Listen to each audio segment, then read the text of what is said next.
Bonjour les amis turfistes, quel bonheur de vous retrouver sur la chaîne YouTube Nico Quintet Prono. Après un petit break de quelques jours où nous n'avons pas eu de Quintet Plus au trot, on va se diriger sur l'hippodrome de Lisieux ce mercredi 22 mars. Abonnez-vous à la chaîne si vous voulez être alerté à chaque fois que je vais poster une nouvelle vidéo, une nouvelle analyse ou alors une dernière minute en post également. Je compte sur vous pour être de plus en plus nombreux. Pour vous donner donc mon pronostic sur ce Quintet Plus qui se déroulera sur une distance de 2725 mètres. Au premier échelon, ils seront 8 et il y aura 8 chevaux également au deuxième échelon qui devront rendre 25 mètres. Ils n'auront pas gagné 300 000 euros avec un recul de 25 mètres à 175 000 euros. Et c'est des chevaux de 6 à 11 ans, mâles, hongres et femelles. On se retrouve, attention, sur un parcours corde à droite très roulant avec des virages assez serrés. On va faire quasiment plus de 2 tours de piste. Donc attention, surtout qu'on a clairement en tête, je vous l'annonce de suite, Furioso Beach. S'il y a eu un Le Bourgeois dessus, c'est parce que son entraîneur veut lui faire tête et corde en imprimant du rythme. Alors presque, peut-être qu'il va entre guillemets complètement s'éteindre dans la ligne droite, il n'aura pas présumé de ses forces, mais l'objectif c'est de le faire monter en puissance. Donc ça peut peut-être donner une course un petit peu particulière. On va voir ce que ça donne. On est parti. Alors attention, les possibilités d'arrivée et de rapport du Quintet Plus dans le désordre. Vous commencez à apprécier cette petite donnée en s'appuyant sur des courses dans le passé récent avec des conditions similaires. Ça nous donne 40% de probabilité pour que le Quintet Plus désordre ne dépasse pas les 100 euros, 30% de probabilité pour qu'il ne dépasse pas les 200 euros, mais il n'est pas interdit de voir un Quintet Plus avec beaucoup de surprises, avec un désordre à plus de 1000 euros, 20%. Le premier favori, là en l'occurrence Gitano, semble assez solide pour le Quintet Plus. Et le deuxième favori un peu moins. Et d'ailleurs, ça se retrouve avec la statistique sur la présence du premier et deuxième favori qui est seulement 10% des cas dans le tierce écarté. Ce n'est pas une surprise maintenant si vous commencez à me connaître. Ce n'est pas une surprise cette donnée-là. Et au moins un cheval plus de 7e favori, il faudra l'attendre plutôt dans le quartet Quintet Plus. Voilà les amis, qu'est-ce que je vous propose sur ce jeu combiné? En base, gagnante pour moi, c'est Good du Houlbay. Cette penelle de 2 ans, elle a fait une sage course rentrée, elle a fait l'impasse sur le meeting d'hiver, elle apprécie les parcours corde à droite. Elle est déférée des 4, Alexandre Pratt va la mener aux petits oignons et va la faire finir. Et elle va traverser le peloton et tous les doublés dans la ligne droite. Ils annoncent 6 contre 1, ça peut être amusant, mais franchement, elle me décevrait en tout cas en n'étant pas dans les 3 premiers. Ensuite, en deuxième favori, le 14 de Gitano. Avec Théo des Valdestin. Il dit clairement que Thierry du Valdestin, qu'elle n'a pas été forcément spécialement affûtée pour cet engagement-là, mais sur sa classe, ça doit faire l'arrivée, je pense. Ensuite, c'est là que commencent un petit peu les surprises pour moi, parce que compte tenu du déroulement de course qui est attendu avec des chevaux, un ou deux chevaux du premier échelon qui vont faire course, on va dire, je pense que Good du Houlbay et Gitano sont au-dessus du lot, ce sont les plus jeunes, faut pas oublier ça, avec les 2 H, mais on va voir, c'est un peu particulier les 2 H, et je pense que malgré tout ils vont pouvoir refaire leur handicap dans la ligne droite. Par contre derrière, ça veut dire que ça va être plus dur, et on va privilégier un petit peu le premier poteau avec Dee Widowkine, le numéro 6. Il a 2 courses de rentrée ferrées, là il apparaît des 4. Il n'est pas à l'abri d'une faute quand même dans sa carrière. On a vu qu'il y a 29 disqualifications sur 65 courses, même si ça peut aller mieux sur ses 10-15 dernières performances. Quand il est à corde à droite, il a 2 sur 2 déférés des 4. Bon, c'est peut-être pas une stat assez folle, mais bon, c'est une course visée donc. C'est une course visée, il part en tête. S'il est sage, il sera à l'arrivée pour moi.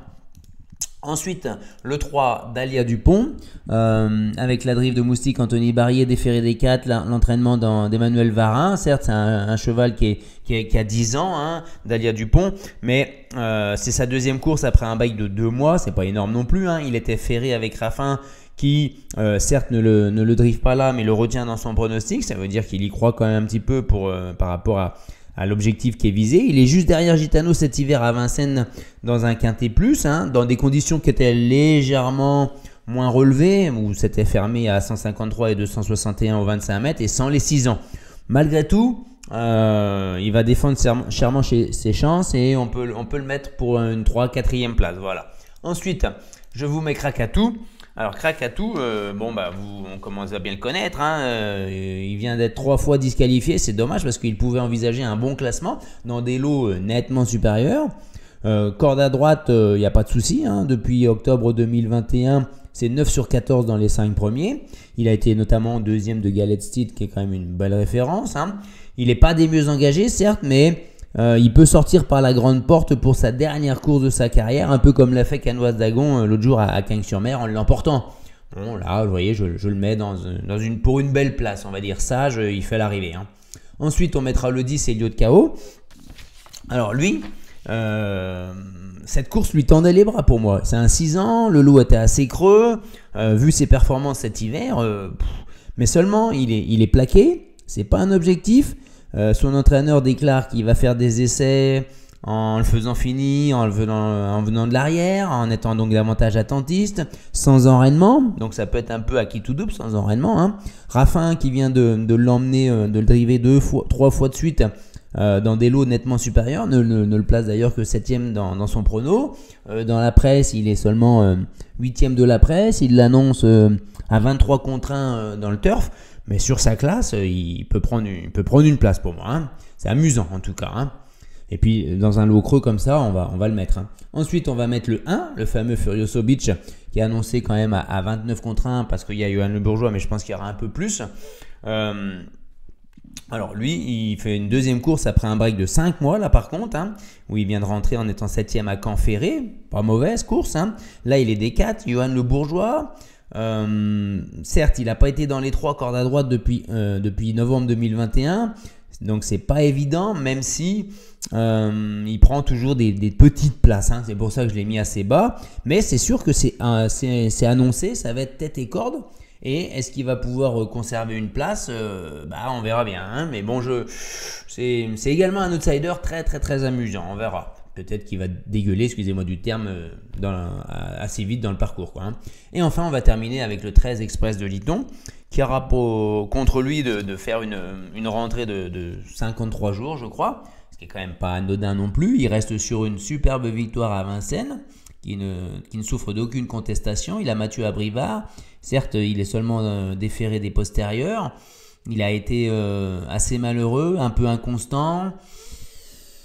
Là, on peut l'envisager en bout de combinaison pour une 4-5e place. Mon regret, ça sera le 2 Féat du Vernet, qui, voilà, lui aussi, il peut, corde à droite, il a déjà fait 2 fois 4e en 2023, face à DG en rendant 25 mètres. Donc là, il part en tête, mais du coup, en partant en tête, il monte légèrement de catégorie. Mais corde à droite, c'est bien, 50% dans les 5 premiers. Il est ferré, c'est quelque chose qui lui convient bien également. Par contre, il a une réduction d'une 14,2 corde à droite, ça risque de pas suffire. Voilà. Et bien entendu, j'ai mis de côté le 16, le Filou d'Anjou. On en reparlera juste après, on verra après.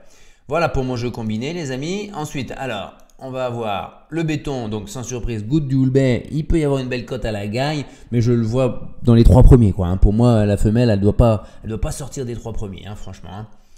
Ensuite, le 14 Gitano, avec un parcours un peu plus sage, moins offensif que Goutte du Houlbet, mais il ne doit pas sortir du Quintet Plus, avec la drive de Théo Desvaldestins. Ensuite, on a le 10, le coquin du Quintet à belle cote. Ça peut être Elliot KO. C'est un cheval de classe, attention, même si c'est entre guillemets Prioul qui se met au sulky et non pas Raffin. Bon, moi je l'élimine pas, c'est pas possible. Ensuite, la déception, ça pourrait être Filou d'Anjou. On commence à bien le connaître. Il est très efficace au trot monté. Il est plus délicat à l'attelé, mais son entraîneur insiste avec Eric Raffin en plus. Ce qui me fait le mettre là, c'est qu'à la volte, il perd souvent beaucoup de terrain. Et les virages sont serrés à Lisieux, à corde à droite, c'est pas évident. Il peut décevoir, je pense, malgré Raffin. À l'attelé, il a 31 courses seulement et 12 disqualifications. Et corde à droite, à l'attelé, écoutez bien, c'est 3 sur 16 seulement. Et c'était 12 sur 22, mais avec de l'autostart.